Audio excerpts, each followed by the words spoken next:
ಕುಂದಾನಗರಿಯ ರಾಜಕಾರಣ ದಿನದಿಂದ ದಿನಕ್ಕೆ ರೋಚಕ ಘಟ್ಟಕ್ಕೆ ತಲುಪ್ತಿದೆ. ಕಾರಣ ಇಷ್ಟೇ, ಬೆಳಗಾವಿ DCC ಬ್ಯಾಂಕ್ ಚುನಾವಣೆ ಅಖಾಡದಲ್ಲಿ ಇಷ್ಟು ದಿನ ಮೂರೇ ಹೆಸರು ಕೇಳಿ ಬರ್ತಿತ್ತು. ಒಂದು ಕತ್ತಿ, ಜಾರಕಿಹೊಳಿ ಮತ್ತು ಹುಕ್ಕೇರಿ ಕುಟುಂಬಗಳ ಹೆಸರುಗಳು ಕೇಳಿ ಬರ್ತಿತ್ತು. ಆದರೆ ಈಗ ಮತ್ತೊಂದು ಟೀಮ್ ಸಜ್ಜಾಗಿದೆ.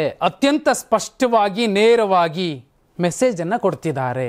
ಯಾರವರು ನೋಡಿ, ಈ ಹಿಂದಿನ ಅಂದರೆ ಕೆಲ ದಿನಗಳ ಹಿಂದೆ ಒಂದು ಸ್ಥಳೀಯ ಸಹಕಾರ ಸಂಘದ ಚುನಾವಣೆ ನಡೆಯುತ್ತೆ. ಆ ಚುನಾವಣೆಯಲ್ಲಿ ಕೂಡ ಸತೀಶ್ ಜಾರಕಿಹೊಳಿ ಅವರ ಟೀಮ್ ಮುಖಭಂಗ ಅನುಭವಿಸಬೇಕಾಗತ್ತೆ. ಹೇಳಿ ಕೇಳಿ ಜಿಲ್ಲಾ ಉಸ್ತುವಾರಿ ಸಚಿವರು ಜೊತೆಯಲ್ಲಿ ಸಾಹುಕಾರ್ ಕುಟುಂಬ ಅಂದರೆ ಕುಂದಾನಗರಿಯ ರಾಜಕಾರಣದಲ್ಲಿ ಬಹುದೊಡ್ಡ ಹೆಸರಿದೆ. ಇನ್ನುಳಿದಂತೆ ಹುಕ್ಕೇರಿ, ಕತ್ತಿ ಹೆಸರುಗಳ ರೀತಿಯಲ್ಲೇ ಇದಕ್ಕೂ ಹೆಸರಿದೆ. ಆದರೆ DCC ಬ್ಯಾಂಕ್ಗೆ ಈ ಸಲ ಏನು ಅಲ್ಲಿ 16 ನಿರ್ದೇಶಕರ ಒಂದು ಟೀಮ್ ಇರುತ್ತೆ. ಆ ಟೀಮಲ್ಲಿ ಮ್ಯಾಜಿಕ್ ನಂಬರ್ 9 ಗೆಲ್ಲಬೇಕು. ಆ 9ರಲ್ಲಿ 10 ನಮ್ಮದೇ ಇದೆ ಅನ್ನೋ ಮಾತನ್ನು ಇತ್ತೀಚೆಗೆ ಸತೀಶ್ ಜಾರಕಿಹೊಳಿ ಅವರು ಹೇಳಿದರು. ಆದರೆ ಖುದ್ದು ರಮೇಶ್ ಕತ್ತಿ ಅವರು ಸವಾಲು ಎಸೆಯುವ ಮೂಲಕ 9 ಇದೆಯೋ 10 ಇದೆಯೋ 11 ಇದೆಯೋ ನೋಡೋಣ, ನಾವು ಸುಮ್ಮನೆ ಕೂರೋದಿಲ್ಲ ಅಂತ ನಾಮಿನೇಷನ್ ಹಾಕಿ ಬಂದರು. ಅದೇ ಸಂದರ್ಭ ಶಕ್ತಿ ಪ್ರದರ್ಶನವನ್ನು ಕೂಡ ರಮೇಶ್ ಕತ್ತಿ ಅವರು ಮಾಡಿದ್ರು.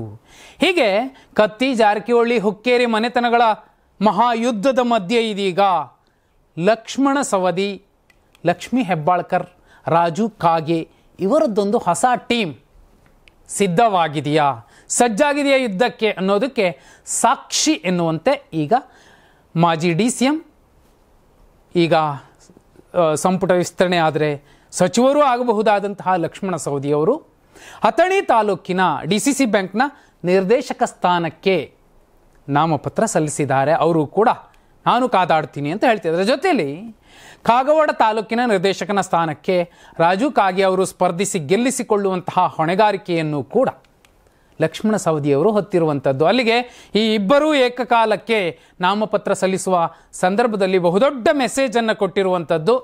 ಯಾಕಂದರೆ ಅವರು ಹೇಳ್ತಾರೆ, ಲಕ್ಷ್ಮಣ ಸವದಿಯವರು, ನಮ್ಮ ಸಮಿತಿ ಸದಸ್ಯರ ಸಂಖ್ಯೆ 9 ಇದೆಯೋ 10 ಇದೆಯೋ 11 ಇದೆಯೋ ಗೊತ್ತಿಲ್ಲ, ಆದರೆ ಮೇಲೊಬ್ಬನು ಕೂತಿದ್ದಾನಲ್ಲ ಅವನೇನು ಆಡಿಸ್ತಾನೆ ಆ ಆಡಿಸೋ ರೀತಿಲಿ ನಾವು ಆಟ ಆಡ್ತಿದ್ದೀವಿ, ನಾವೆಲ್ಲ ಗೊಂಬೆಗಳಷ್ಟೇ ಅನ್ನೋ ಮೂಲಕ ಯಾರಿಗೆ ಮೆಸೇಜ್ ಕೊಟ್ಟರು?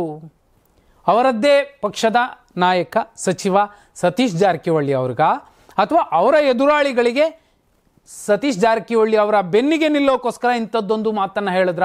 ಮಾರ್ಮಿಕವಾದ ಈ ಮಾತು, ಗೊಂಬೆ ಹಾಡಿಸೋನ್ ಮೇಲೆ ಕೂತಿದ್ದಾನೆ, ನಾವು ಕೇವಲ ಪಾತ್ರಧಾರಿಗಳು ಅನ್ನೋ ಮಾತಿದೆಯಲ್ಲ, ಇದು ಬಹುದೊಡ್ಡ ಮೆಸೇಜನ್ನು ಕೊಡ್ತಿರುವಂಥದ್ದು. ಆದರೆ ಇತ್ತೀಚೆಗೆ ಒಂದು ಸಹಕಾರ ಸಂಘದ ಚುನಾವಣೆಯಲ್ಲಿ ಏನು ಸತೀಶ್ ಜಾರಕಿಹೊಳಿ ಅವರ ಬೆಂಬಲಿಗರು ಸೋಲ್ಬೇಕಾಯಿತು, ಅದರ ಸೇಡನ್ನು ತೀರಿಸ್ಕೋಬೇಕು ಅನ್ನುವಂತಹ ಉಮೇದಿನಲ್ಲಿರೋ ಸಂದರ್ಭದಲ್ಲೇ ಈಗ ಲಕ್ಷ್ಮಣ ಸವದಿ, ಲಕ್ಷ್ಮೀ ಹೆಬ್ಬಾಳ್ಕರ್ ಮತ್ತು ರಾಜು ಕಾಗೆ ಇವರು ಮತ್ತೊಂದು ಟೀಮ್ ಆಗಿ DCC ಬ್ಯಾಂಕ್ನ 16 ಸದಸ್ಯ ಬಲದಲ್ಲಿ ಕನಿಷ್ಠ 9 ಸ್ಥಾನಗಳನ್ನು ಒಟ್ಟುಗೂಡಿಸುವ ಪ್ರಯತ್ನ ಏನು ಎರಡೂ ಟೀಮ್ ಮಾಡ್ತಿದೆ. ಒಂದು ಕಡೆ ಕತ್ತಿ ಟೀಮ್, ಒಂದು ಕಡೆ ಜಾರಕಿಹೊಳಿ ಟೀಮ್.